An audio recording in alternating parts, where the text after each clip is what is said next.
It was a crisp October morning in Evanston, Illinois, the kind where the air smells of damp leaves and the Starbucks on every corner pumps out pumpkin spice lattes. I was in my home office, a cramped nook off my kitchen, sipping coffee and tweaking a client pitch for a local brewery. My phone buzzed with an unknown number at 8:47 a.m., and I almost let it go to voicemail spam. Calls were relentless these days, but something, maybe instinct, made me pick up. The voice on the other end was cold, mechanical, like a guillotine slicing through my ordinary life. Ms. Emily Harper, this is Pinnacle Financial Services. We're calling about your overdue $250,000 home equity loan. You're 6 months behind, and we're prepared to initiate foreclosure proceedings. My heart stopped. I'd never taken out a loan that size. My house, a modest 2-bedroom ranch I'd spent 7 years paying down, was my only real asset. But they had my name, my social security number, my signature, everything. I thought it was a scam, a clerical error I could fix with a quick call. But as the days unfolded, I uncovered a betrayal so vile it shattered my world. My brother, Jake, the one person I'd trusted without question, had stolen my identity to bankroll his lies. My parents knew and did nothing. They thought I wouldn't find out, but I hired a private investigator, and what he uncovered changed everything. My name is Emily Harper, 32, a marketing manager at Horizon Creative, a mid-sized ad agency just north of Chicago. I wasn't living the high life, but I was content. My 2-bedroom ranch in a quiet Evanston suburb was my pride and joy. Hardwood floors I'd refinished myself, a tiny herb garden out back with basil and rosemary, a mortgage I'd chipped away at with every overtime hour. My credit score was a pristine 780, a testament to years of discipline. I drove a used 2018 Honda Civic, shopped at Target, and saved for a dream trip to Italy I'd been planning since college. Life wasn't glamorous, but it was mine, built brick by brick through late nights and careful budgeting. My family was the cornerstone of that life. The Harpers were the kind of family you'd see in a Hallmark movie Sunday dinners at my parents' split-level house in Wilmette. Mom's slightly burned casseroles, Dad's endless stories about his days teaching high school math at New Trier. Tom and Linda Harper were the glue that held us together. Dad, with his wire-rimmed glasses and penchant for model trains, was the steady one, always preaching responsibility. Mom, a part-time librarian with a warm smile, was the heart, slipping extra cookies to anyone who complimented her cooking. They'd raised me to work hard, to be honest, to trust family above all else. Then there was Jake, my younger brother by 3 years. Jake was the family's golden boy, the charmer with sandy hair, green eyes, and a grin that could sell ice to a polar bear. Growing up, we'd been inseparable, sneaking out to smoke stolen cigarettes behind the garage, sharing secrets about crushes and dreams. I'd cover for him when he flunked algebra or borrowed Dad's car without asking. But Jake was always chasing the next big thing, a tech startup in college that flopped, a real estate deal in Miami that left him broke, a poker hustle in Vegas that ended with him crashing on my couch 2 years ago. I'm just regrouping," he'd said in the spring of 2022, tossing his duffel bag into my guest room. "A month, tops, and I'll be back on my feet." I didn't hesitate to help. I gave him a spare key, let him use my old MacBook, even co-signed a lease for his new apartment in Wicker Park when his credit score, rashed by years of bad decisions, couldn't qualify. I lent him $2,000 for a surefire business idea, which he swore would make us both rich. That's what you do for family, right? You trust them, you lift them up, you believe they'll do right by you. The call from Pinnacle Financial Services came on October 12, 2024.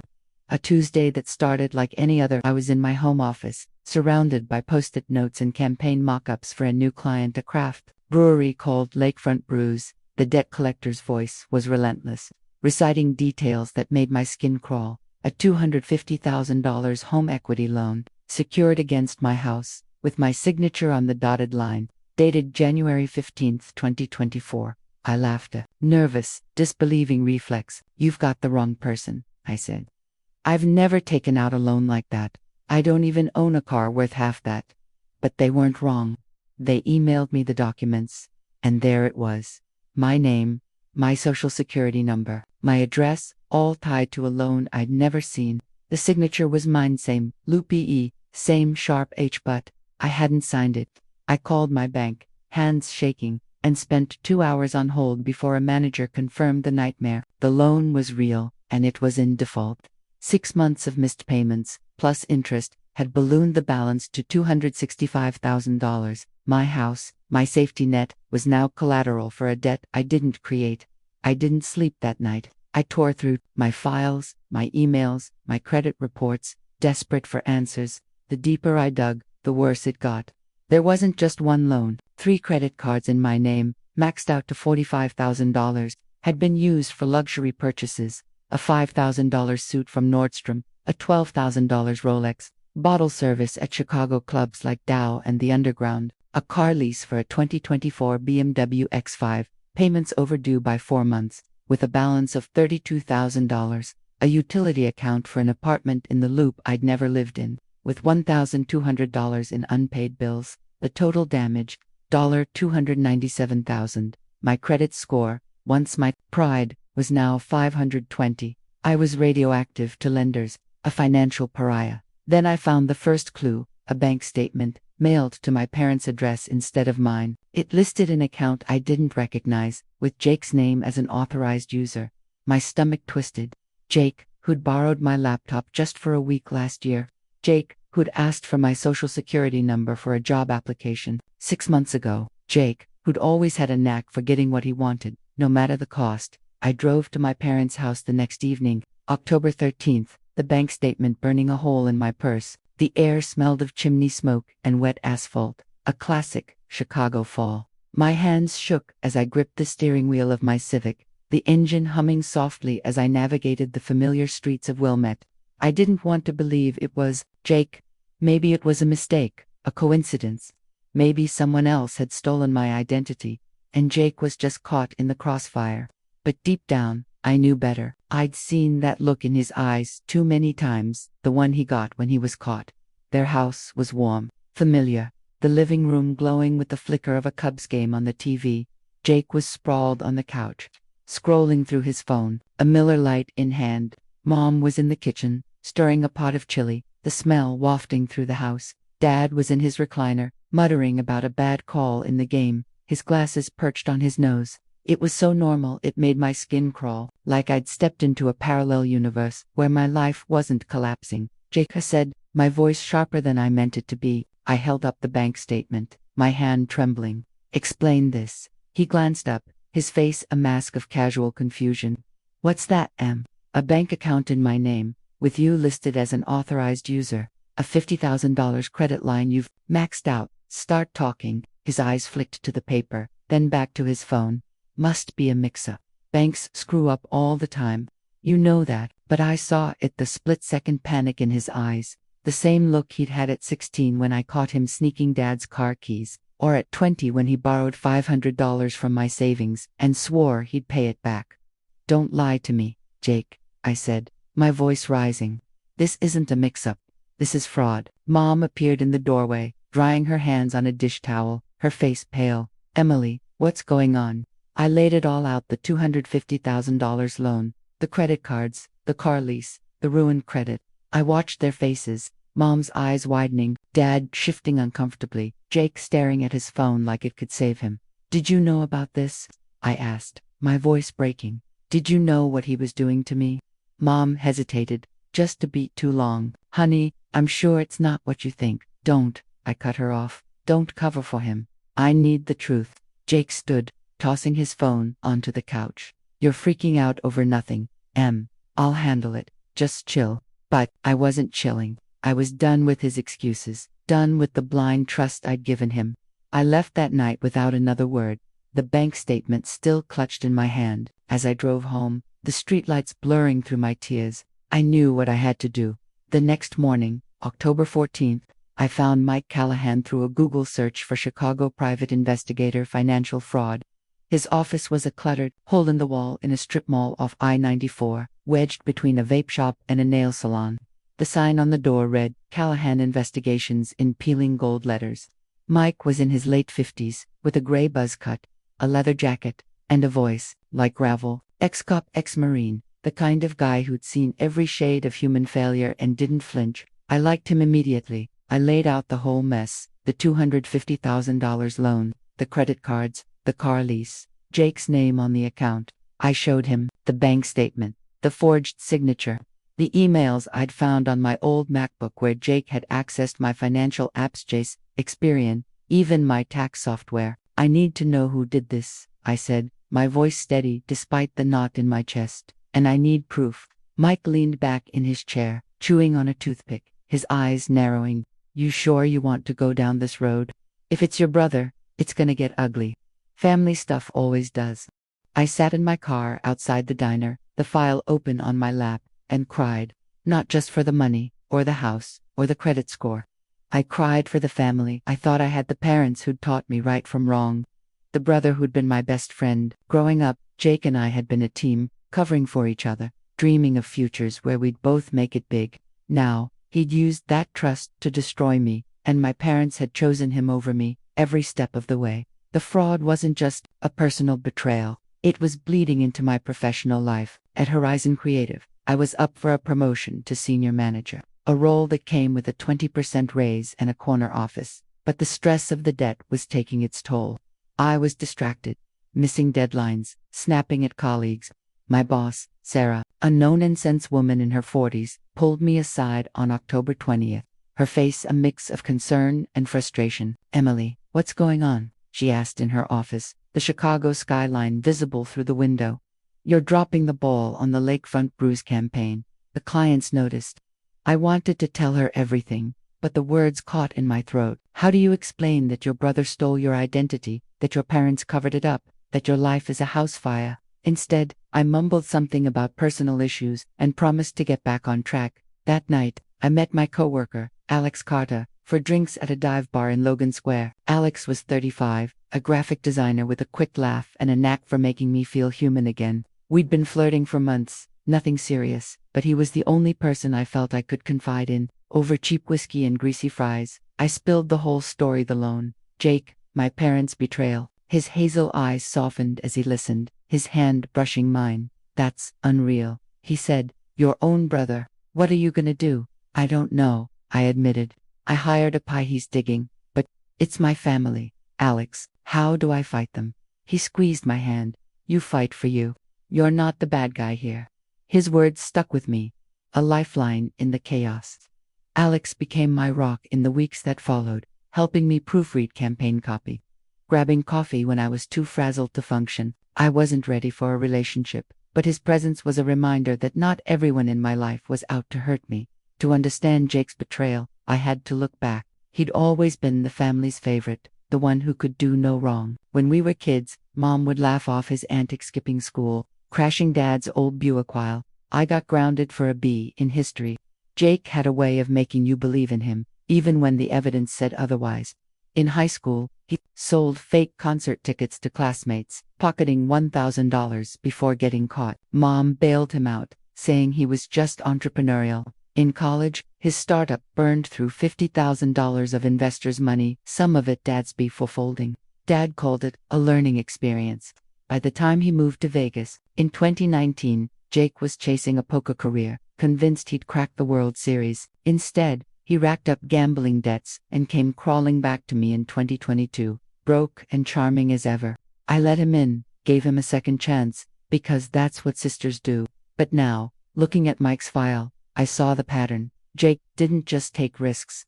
He took what wasn't his. Mike's investigation revealed more about Jake's life in Chicago. He'd been running with a crowd of crypto bros, wannabe influencers who flaunted rented Lambos and fake Rolexes. His penthouse in the Loop, leased under my name, was a revolving door of parties, drugs, and shady deals. He'd posed as a venture capitalist on LinkedIn, using my credit to fund his facade. The $250,000 loan was his biggest gamble, funneled into Apex Ventures, a crypto scheme that promised 20% returns but was a house of cards. When it collapsed, Jake didn't confess. He doubled down, opening more accounts in my name to cover his losses. I didn't call ahead. On October 25th, I showed up at my parents' house, Mike's file under my arm, my anger a living thing. Jake was there, lounging on the couch, scrolling through Instagram like he wasn't sitting on a ticking time bomb. Mom was in the kitchen, peeling potatoes for dinner. Dad was outside, raking leaves in the crisp fall air. It was a scene out of a Norman Rockwell painting, and it made me want to scream. I dropped the file on the coffee table, the thud echoing in the quiet room. "Jake," I said, my voice steady despite the rage. "Explain this." He barely glanced at it. "What's your deal, Em? You're acting crazy." "Crazy." I opened the file, spreading out the evidence.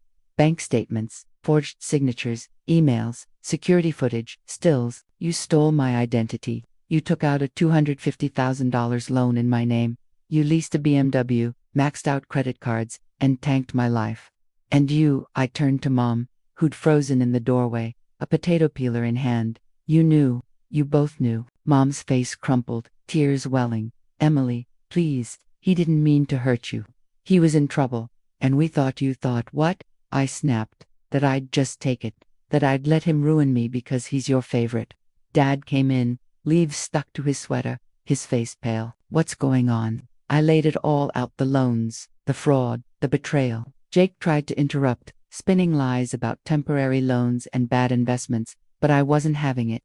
"You used my name, Jake, my life. You forged my signature, spent my money, and let me take the fall. And you," I turned to my parents, "you let him, you chose him over me."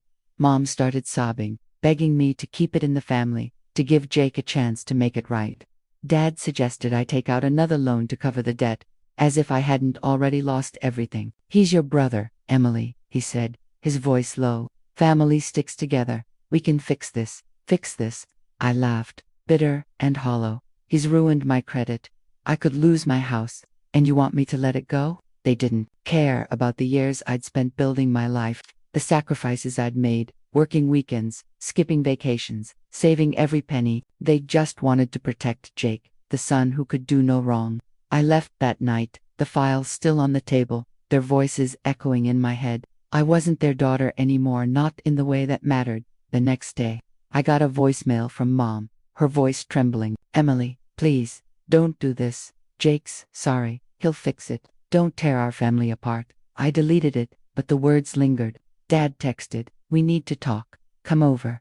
I ignored it. I'd given them a chance to tell the truth, and they'd chosen to protect Jake. I started to see my parents differently. Mom, who'd always seemed so warm, was an enabler, shielding Jake from consequences since he was a kid. Dad, the man who'd taught me to balance a checkbook, had co-signed a loan to cover Jake's mess, knowing it was fraud. They weren't the parents I'd idolized. They were accomplices, willing to sacrifice me to save their son. I dug into their past, trying to understand.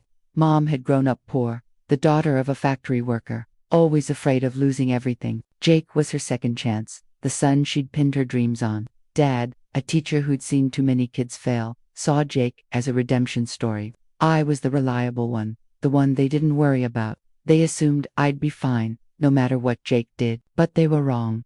I didn't sleep that night. I sat in my living room, staring at the walls of the house I might lose. The foreclosure notice pinned to my fridge like a scarlet letter. I made a choice. Jake wasn't getting away with this, not this time. On October 26th, I called Mike and told him to send everything to the police. Fraud, identity theft, forgery, the charges stacked up like bricks. I hired a lawyer, Rachel Nugent, a financial crimes specialist with a reputation for winning. She was a shark, barely 5 feet tall but with a presence that filled the room.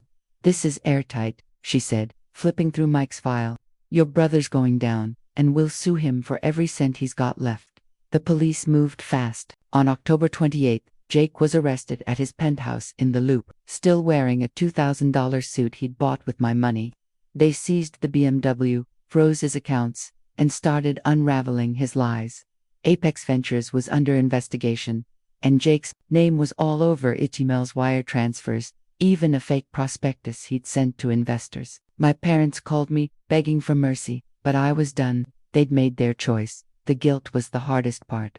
Every time I saw Mom's tear-streaked voicemails or Dad's texts, I wavered. Was I destroying our family? Should I have given Jake another chance? But then I'd see the foreclosure notice, the debt collector's letters, the credit report that branded me a failure. This wasn't my fault. I didn't betray anyone. Jake's trial began in March 2025. A cold, gray affair in a Cook County courtroom. Rachel was a force, laying out the evidence with surgical precision. The forged signatures, the bank records, the emails. Jake's lawyer, A slick public defender named Greg Walsh tried to paint him as a desperate dreamer, not a criminal.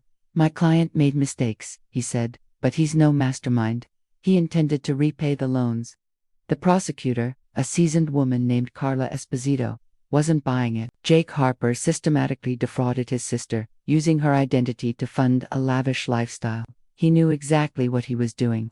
The security footage from the bank, showing Jake signing my name with a practiced hand, was the nail in his coffin. I testified on the second day, my voice steady, as I recounted the betrayal.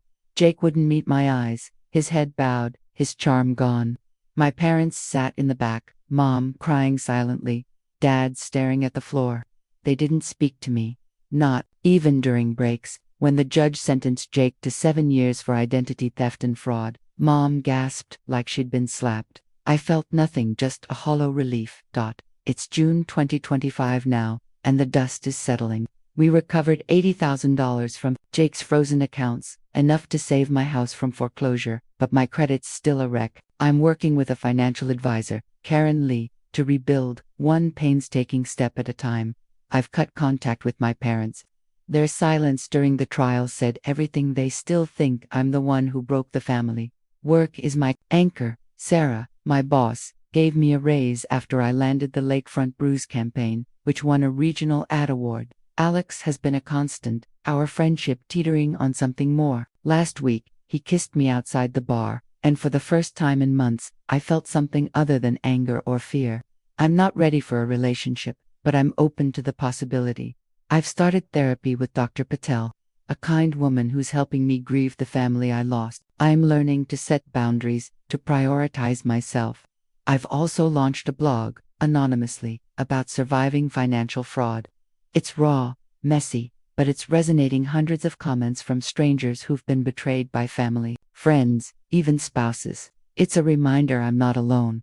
Sometimes, late at night, I wonder if I could have handled it differently. If I'd confronted Jake sooner, locked my laptop, never given him my social security number, maybe none of this would have happened. But I can't change the past. All I can do is move forward. I've joined a local support group for fraud victims, meeting weekly at a community center in Evanston. There's Maria, whose ex-husband drained her retirement, David, whose business partner faked his signature, and Lisa, whose sister did almost exactly what Jake did to me.